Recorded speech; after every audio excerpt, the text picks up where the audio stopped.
Today's episode of What's the Big Idea is brought to you by agency. Yeah, student agency. When students are empowered to take meaningful action and initiative in their learning, we are fostering students who will make a difference. Teachers, don't be afraid to release some of that control. Student agency. Check it out. Now on to the show.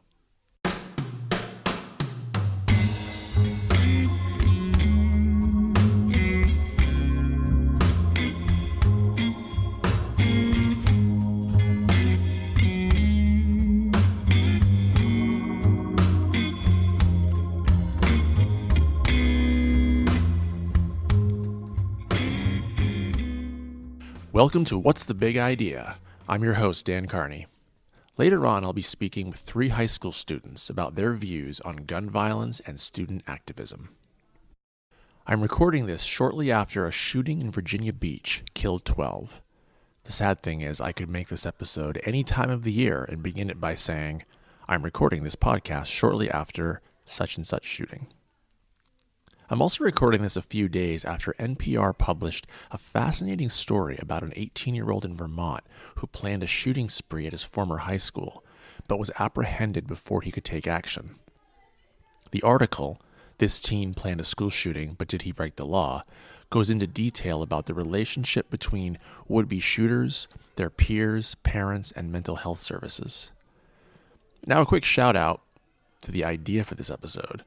I was talking about gun violence in schools with my wife when she said, why don't we ever hear from students who weren't directly involved in school shootings? And that really got me thinking. Students who are directly affected are in the media, either as victims, survivors, or outspoken activists, but it does seem like we rarely hear from students who haven't been directly involved. Thus, I thought I'd reach out to some former students. You'll hear from them later, Gabe, Grace, and Tatum. Students who have taken some action on this issue and have done some really deep thinking about it. Before we go any further, let's look at some of the statistics around gun violence in schools. While there is some debate about whether national gun violence and mass shootings are actually getting worse, and it largely depends on how statistics are used and what constitutes a mass shooting, it's pretty clear we've seen an increase in school incidents. Now for this, I'm drawing from the Center for Homeland Defense and Security, a project from the Navy Postgraduate School. They've done an excellent job of visualizing a whole range of data related to this topic. I'll link their site on our Twitter feed. So in the 1970s, there were 163 gun-related incidents in K-12 schools in the U.S. That rose to 218 in the 1980s, 265 in the 1990s, 343 in the 2000s, and 344 in our most recent decade, with 2019 not yet complete. And this includes 2018, the highest year on record with 97 gun-related incidents. By an overwhelming majority, the perpetrators of these incidents were students.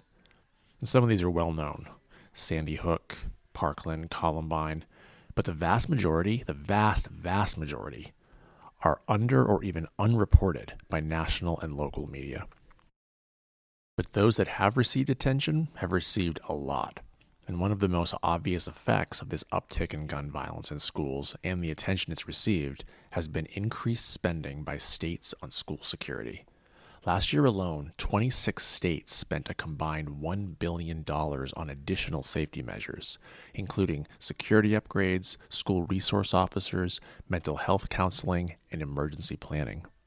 And as a recent article in an insurance publication put it, quote, parents are terrified, school superintendents are scrambling to find the right safety measures, and more startups and businesses are trying to solve this safety problem with new inventions guaranteed to keep children safe, close quote. Indeed, schools can now buy items like $4,000 armored doors, and Home Depot and Walmart have even started selling $150 bulletproof backpacks. How effective these kinds of products are, or to what degree they are simply what Bruce Schneier has called security theater, remains to be seen. But it's clear that some people are making a lot of money off this fear, and cash-strapped states are having to divert precious money away from teaching and learning. This is not really the point of the episode, though. I want to keep it focused on the students, and the logical place to go is the March for Our Lives that took place on March 24th, 2018, and inspired school events around the country. Organized largely by students from Stoneman Douglas High School in Parkland, Florida, the March for Our Lives ushered in a new wave of student activism, providing many Americans with their first glimpse of a generation raised with political consciousness developed through the prism of social media. The march, which spawned over 800 events around the country, brought over 1 million people to Washington, D.C., and made media heroes of students like Emma Gonzalez and David Hogg. In researching this episode, I came across an excellent page from the PBS NewsHour in which dozens of high school students from around the country weighed in with their opinion on gun violence in schools. There's some really moving and insightful stuff here, and we'll certainly post it to our Twitter feed. Here's one example of one of those high school testimonies, and I asked one of my own students to read it. Camille, 11th grade, Traverse City, Michigan. In the aftermath of the most recent school shooting in Parkland, Florida, adults tell us not to live in fear and to go on with our daily lives. Yet over the last 2 decades since the mass shooting at Columbine High School, nothing has been done to prevent more school shootings. In fact, access to assault-style weapons has only gotten easier. This unfettered access to weapons has caused us to lose future Olympians, mathematicians, teachers, writers, doctors, astronauts, and all of those individuals who would one day make up our communities. Our generation will not forget that our elected leaders have let us down over and over again. We will do everything in our power to ensure that our views are represented when we are eligible to vote. When we do, we will create laws to restrict weapon access, ensure care for behavioral health issues, and keep our schools safe for our friends, families, and for generations.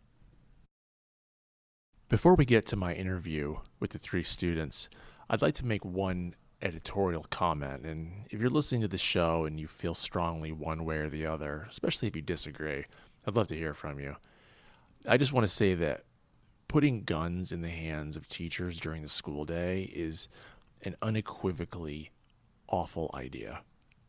I understand it's about safety, but teaching is far too stressful and emotional a job for firearms to become part of the equation, and I can't imagine how students are going to feel like they're in a safe learning environment if their teacher has a firearm on their hip. And likewise, I can't imagine how teachers would be able to instill a sense of love and safety in the classroom with that weapon. There's also just the sheer logistic question about how you could possibly ensure the gun didn't fall into the wrong hands. Wrong hands like an angry or upset student or staff member. And how could you ensure that a teacher under intense pressure, maybe personal problems, or just in a moment of stress did not use the gun inappropriately? And if you don't agree with this logic, consider this statistic, again, from the Center for Homeland Defense and Security. The main reason for gun-related school incidents was what they call, quote, escalation of dispute, with gang-related a distant second. Avoiding further escalations is a major reason to keep guns away from teachers who can come into disputes with students and other teachers. Okay, like I said before, I want to keep this really centered on students, and to that end, I invited in 3 students to have a discussion. And I picked these 3 students because they're 3 former students of mine who, following the Parkland shooting of 2018, took the initiative, 100% their own initiative, to take action and lead an assembly and discussion here at school. And I thought they were a great role model for not just the students, but for the adults as well, for how to handle difficult topics and how to take on meaningful national topics in a constructive way. So I invited them in to talk about it. Yeah. Hi, I'm Gabe. I'm a freshman in high school along with the rest of them. Yeah, I'm Tatum. I'm Grace. Awesome. Thanks so much for being here on summer break. Thanks for making this podcast your first stop on summer break. Yeah, of course. Love it. Let's go back a year when you were my students and the Parkland shooting happened. And could you talk a bit about what motivated you? First of all, what you did that after that happened in school and what motivated you to do that? Yeah, so after the Parkland shooting, we started hearing about the school walkouts that people were doing to like raise awareness and say that students like aren't okay with what's going on and we don't feel safe, and just kind of like pay respects and to just like spread awareness about what was going on. So we decided to lead it just during an advisory, I think. We did it one during day. Yeah, the community, yeah. and we Or- like created a yeah. presentation, sort of just saying like kind of educating if people didn't already know, and saying like how you can help, linking different like organizations. We like wanted to educate and see like this is what's going on and this is how you can like help like you specifically. Yeah, we made I believe it was a slideshow. Yeah. And we presented in front of, I think it was just the middle school. And like showed them a lot of mass shootings that already happened, the death counts, and where it happened. Okay. And do you recall like the feeling of being up there in front of the whole school and talking about these things? Because it's not really something that we talk a lot about No, in we don't. schools. I know like a lot of the kids, especially here, we kind of live in this little bubble where not a lot of super bad or violent things happen. So just to like educate these kids and kind of see them like realize what's actually going on in the outside world was really cool to be like, we kind of like brought this information to them. It was scary, you know, just Yeah. giving a presentation in front of the entire middle school is just going to be, but also felt a little empowering. You know, it made you feel like, hey, I'm making a difference. You know, I'm helping people. I'm helping educate people about this horrible thing. Yeah. And I remember when you three put it together, it was your idea entirely. Yeah. But I do remember sitting with you three, and there were some other teachers there, and one of you, maybe you, Gabe, said something like, we're not going to do something just like to do something where the kids think this is a waste of time, right? So do you feel Yeah. like after that, did you walk out of there feeling like the students got something out of it? Yeah. Yeah, definitely. And I think like one major thing, especially through like NYP and like through stuff like that, it's like maybe we can't make like the biggest impact, but we can impact a groups of people, and they together can make a collective impact. Every little thing counts. Yeah. Yeah. So now you're in high school, and let's talk a bit about the impression you get at high school about safety, security, what messages you get. Is it something that you find at school you have to think about, or your school thinks about?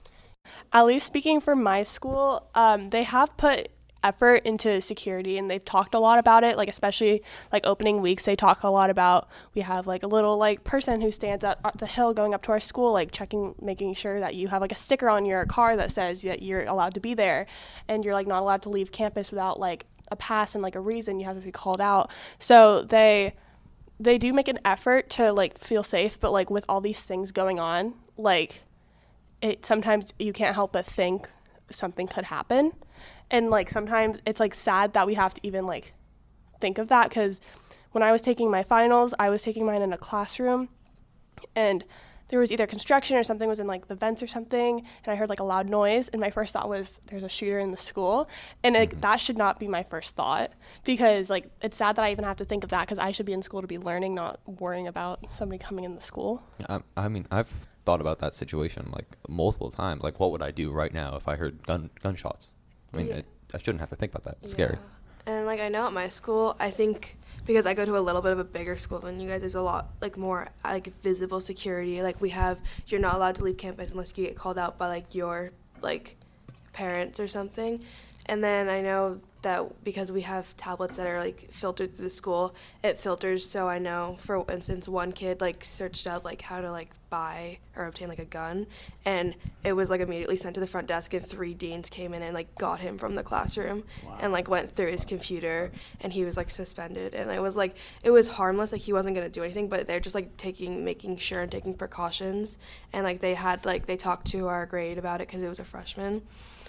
And so they like just like knowing that they care is like comforting, but they're not, I think until something physically happens to maybe our school or someone extremely close in our actual community, they're not going to take as many precautions that should be taken. Mm-hmm. Do you remember when, as a student, you first remember gun violence being something you actually thought about? Like, can you think of a moment and a grade when you were like, wow, actually, guns in schools is a thing? For me, it was when the Parkland shooting happened. was, That was okay. like, because that was like, I feel like the first big one that happened in a while. At least that's like from my memory, or that it was in the news a lot, because so many like lives were lost. I remember seeing like a video of all the kids having to walk out of school with their hands on their head, and like seeing like videos on like Twitter and online of like the gunshots going off and kids like screaming, like calling their parents, and like that was like, okay. And then it started happening a lot more frequently. Like it happened like an absurd amount of times last year. Yeah, 2018 was a record high. Yeah. It was a lot. And like it's not specifically gun violence, but kind of like violence brought to schools. I remember when we were in 5th grade, there was like a massive bomb threat, so we couldn't go to school for like 2 weeks, and that's when I kind of realized like this isn't just something that happens like far away, that like people like talk about and research is stuff that actually happens to people like us here. And it kind of just like brought to my attention like this is an actual problem, and like maybe we should be starting to pay a little bit more attention to it.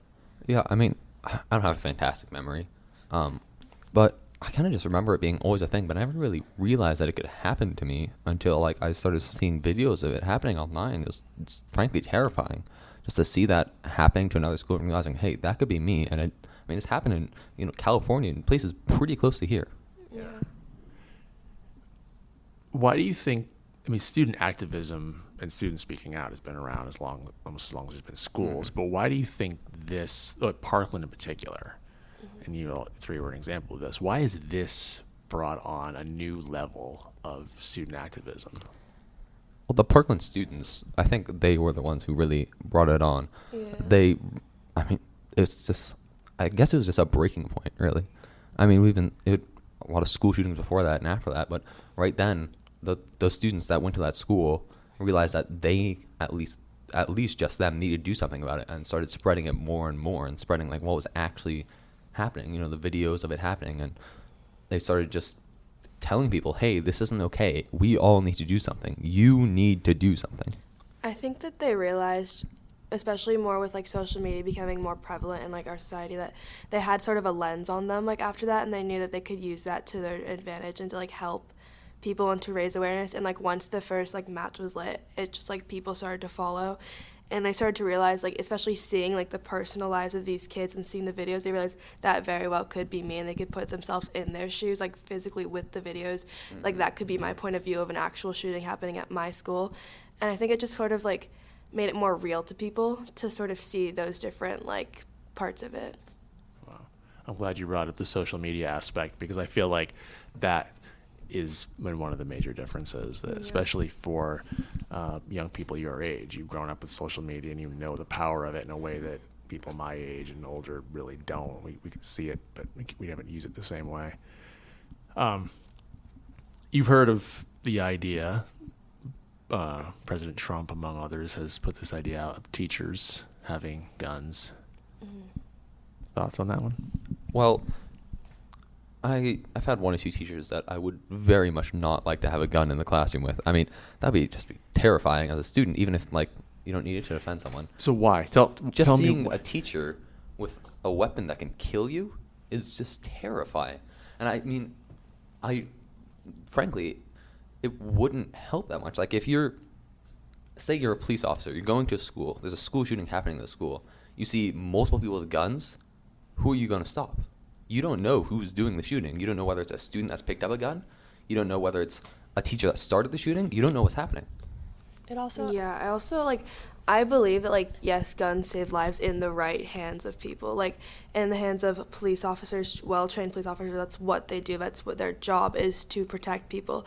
I think a teacher is like much more useful protecting people by educating their kids, not like with the gun, because I think it's honestly going to scare kids more. And like this isn't really like related to like the guns, but like I honestly think that like the dropout rates of kids would go up because kids are too scared to either go to school, and if like their teacher has a gun, let's say one of these kids like has some sort of issue and they like can get access to this gun pretty easily, it's in every one of their classrooms, that's just going to create even more issues like in the future. So what does that education look like? Because I think at our school, the school here, probably before you three got up and gave a presentation to the school, I'm willing to bet there hadn't been much of a discussion ever about this kind of stuff. So I could be wrong, but what does that look like for lower school, for a middle school, for high school? What is that? How do we help students be more prepared and aware? I feel like it's going to be better if it comes from kids. And I'm willing to bet that there's at every school at least like a handful of kids that are passionate about the issue and willing to put in the time to make a presentation and educate their peers, especially at the middle school level. Because if you just hear a presentation from adults, then you might not even pay attention. You might just see like, this is just like another like educational presentation, I don't care. But if it's coming from like your friends or people that you know, you're going to realize like, hey, they care about this. Why do they care about this? Maybe I should care about this. So, big picture question here. The country's grappling with what to do about school safety, and states are spending a lot of money, and people are wringing their hands. From the student level perspective, what do you think the answer is? I mean, I know that if even adults are struggling with this, I don't like believe kids should be able to come up with like solid solutions, but I honestly think one of the best solutions that we could do is just educating kids, because I mean, people know about the issue, but if you really like educate them, like how maybe if they did one of those presentations to even like younger kids, because I know it's happening like even with like lower school kids now. Yeah, I think a lot of it is education, as you said, but a lot of it is just more money in the schools can only help with the problem, I think. It makes it so you can have psychologists in the school to help. I mean, most of them, a lot of the shootings are just students who have problems and they have no effective way to deal with it. Yeah. Yeah, actually, maybe we could talk just for a second there about what mental health services. Yeah. At my school, I mean, I go to a way smaller school than Tatum does, but we have one counselor. I don't know, but I don't really see, I don't think it's used very often. But I also think that the stigma around mental health is so negative, and people think that if you have an anxiety disorder, you have depression, it's a bad thing, Mm-hmm. which is crazy, because so many people deal with it, so many people, especially teenagers. Yeah, I should mention here that you three go to very high performing schools where the pressure is Oh my probably. god, I know some people who and I have no know, idea how they're still functioning, frankly. Yeah, me neither. Honestly, I think, I can't speak out of facts, but I know a large majority of people that go to my school have struggle with depression or anxiety, and I don't know if that's maybe because it's such a high performing school where there's so much stress on the kids, or maybe that's just a total basis overall. But I know that for the amount of kids that struggle with mental disorders, it has such a negative stigma around it, and I'm not really understanding why people see it in such a negative light, if even the people that sort of make fun of it, they're struggling with it too. And I think that they're just maybe a little bit insecure about the fact that they're struggling, and they want to just sort of push the attention onto someone else. Yeah, I think that if it was more normalized, then Sure. I think it would get used a little bit more. Yeah, and it's something that's concerned me is that we do live in a very safe place, as you said, Tatum, but we also live in a very high pressure, high stakes place. Definitely. And that's where coming back to sort of the gun safety argument. I think probably a lot of people feel like that probably wouldn't happen here, how safe we are. But we have a lot of students under a lot of pressure, and I would worry about where the guns are located. Yeah, I know some kids that I'm afraid that they just crack. I mean, they're under such an immense amount of pressure. I don't know how they all they do is study. And, I mean, Right. eventually. I don't even think it's just scholastic pressure. I think it's family issues a lot of the time. So I know a lot of my friends, they struggle with anxiety, depression, but it's a lot of it roots back to their family lives. So not only do they have school pressure, but they have family pressure, they have friend pressure, and they have sports, because a lot of especially at my school, a lot of the kids play sports and they want to get scholarships to colleges for sports, and so they're under so much pressure to perform, but also keep their grades up, but also to have their social life good, but also to keep a good relationship with their families. And it just becomes a lot, especially for kids that have been doing it for so long. So let's say you get your 15 seconds with your senator, with the president. What's your elevator pitch? What do you say? You're speaking for students about gun safety and keeping schools safe. What do you say? Kids are dying because people are having access to these deadly weapons, and people are losing their children, and people are losing their brothers and sisters because of these guns that are killing them. So there needs to be more stricter gun laws, and more they don't need to give them out as easily, because that would just save children's lives. Yeah, and I honestly think that if you told a senator, like, what if that was your kid? Like, if that was your wife, if that was your daughter, if that was your son, in that position, if your child died because of there was too much access to firearms, like, would you speak out about it when if it was your child? Just think about how not only that person who lost their lives, but their surrounding family and friends, how it affects their lives. I'd say more money to schools, more psychologists in schools, more people to help the children, and I mean more restrictive gun laws. Yeah. Okay. Gabe, Grace, and Tatum, thank you very much for joining me Thank today. you for having Thank us. you. Appreciate it. Thank you. I hope you enjoyed that conversation. It's the kind of conversation that really gives me hope about the future. I teach social studies, and active citizenship is something I really stress, so it's especially heartwarming to hear that sort of reflection, insight, and caring from young people like Gabe, Grace, and Tatum. And I have to say, they just came in on their first day of summer vacation, walked in, got set up for the interview, and we just went for it. And that was a first take you're hearing all the way through. There was no practicing. There was no rehearsing. There was no pausing to think about exactly the right words. That's just three young people giving it to you straight. And I was so impressed, and I hope you were too. If nothing else, I hope this episode of What's the Big Idea has left you with the feeling that even though gun violence in schools is real and there's no such thing as a school that's immune to this problem, our best resource, our strongest resource is probably our students. We teachers need to do everything we can to cultivate in our students action and caring and a desire to make the world a better place. School has to be about so much more than just the knowledge and the test and the moving on to the next thing. They're in the next thing right now. They are living in the next thing right now. That next thing is life. And students can make the world a better place. Sounds cliche, sounds shop worn. It's true. We've all seen it. I've seen it, and I know you have too. And I hope what you've taken away from this episode is that that's the fight we got to keep fighting. Pushing students to make the world a better place, to be active, to have that agency.